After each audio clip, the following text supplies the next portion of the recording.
ఒక్కసారి కొమ్మూరి గోల్డ్ కి కాల్ చేయండి. తాకట్లో ఉన్న మీ బంగారాన్ని విడిపించి మార్కెట్ ప్రైస్ కి వాళ్ళు కొనుక్కుని మిగతా డబ్బులు మీకు ఇచ్చేస్తారు. హలో అండి, అందరికీ నమస్కారం. బీసీ బిడ్డ, ఉత్తరాంధ్ర నాయకుడు, ప్రస్తుతం శ్రీకాకుళం ఎంపీగా వరుసగా గెలుస్తున్నటువంటి కింజరపు రామ్మోహన్ నాయుడు కేంద్ర మంత్రిగా ఉన్నారు. ఆయన మీద వైసీపీ కుట్ర చేస్తుందా? జగన్మోహన్ రెడ్డి గారు కుట్ర చేస్తున్నారా?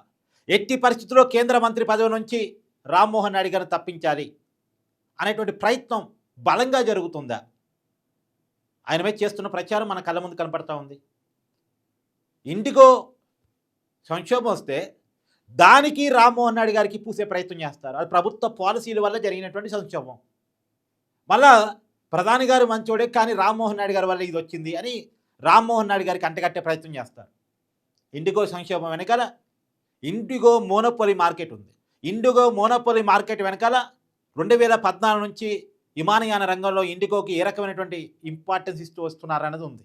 ఇవన్నీ మర్చిపోయి ఇప్పటికిప్పుడు వచ్చినటువంటి సంక్షేమానికి కేంద్ర మంత్రి రామ్మోహన్ నాయుడు గారికి లింక్ పెడుతూ విపరీతమైన వార్తా కథనాలు మనం చూసాం. ఆయన మీద చేసే ప్రయత్నం.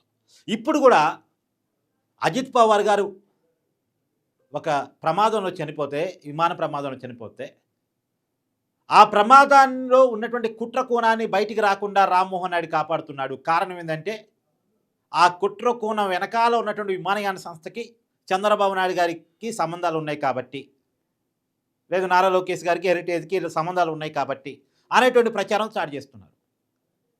మొత్తంగా మహారాష్ట్రలో ఒక NCP MLA, national Congress party సంబంధించిన ఎమ్మెల్యే చేసినటువంటి ఒక ఆరోపణ పట్టుకొని, ఆధారం లేని ఆరోపణ పట్టుకొని వైసీపీ రాద్ధాంతం చేస్తుంది.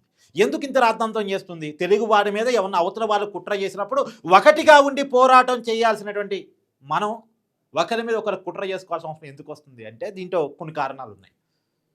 గతంలో జగన్మోహన్ రెడ్డి గారి మీద అక్రమాస్తుల కేసులు నమోదైనప్పుడు ఆ కేసులో ఎర్రవనాయుడు గారు ఇంప్లీడ్ అయ్యారు ఆంధ్రప్రదేశ్ హైకోర్టు, ఉమ్మడి ఆంధ్రప్రదేశ్ హైకోర్టులో. సో కాబట్టి అప్పటి నుంచి కక్ష పెట్టుకుని ఈ కుటుంబం రాజకీయంగా ఏలుబడిలో ఎదుగుదలలో ఉండటానికి వీల్లేదు,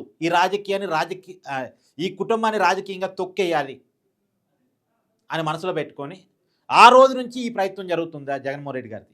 ఎర్రనాయుడు గారు అంటే దురదృష్టం కొద్ది చనిపోయారు. తర్వాత వాళ్ళ కుటుంబానికి సంబంధించిన అచ్చెన్నాయుడు గారు టీడీపీలో క్రియాశీలకంగా ఉన్నారు. గతంలో రాష్ట్ర అధ్యక్షుడిగా కూడా పనిచేశారు.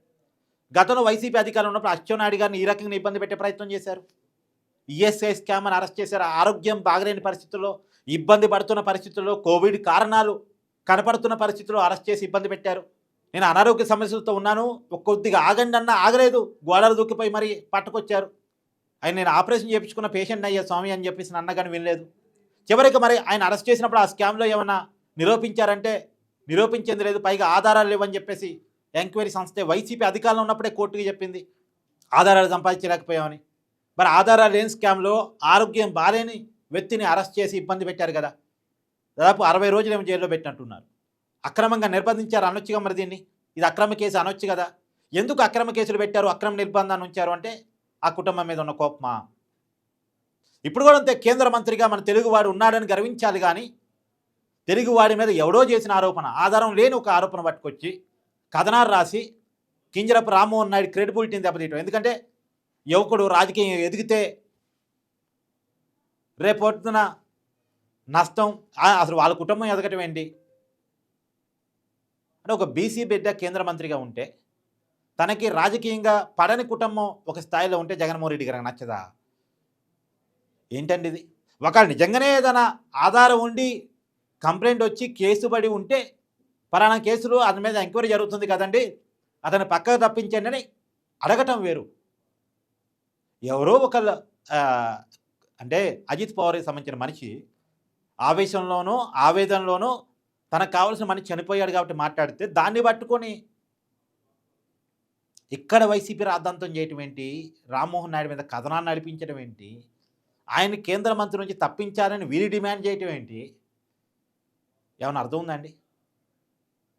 సో రామ్మోహన్ నాయుడు గారి మీద జరుగుతున్న వరుస కుట్ర కథనాల మీద మీ కామెంట్ కూడా జడ్జ్ చేయండి. Thank you.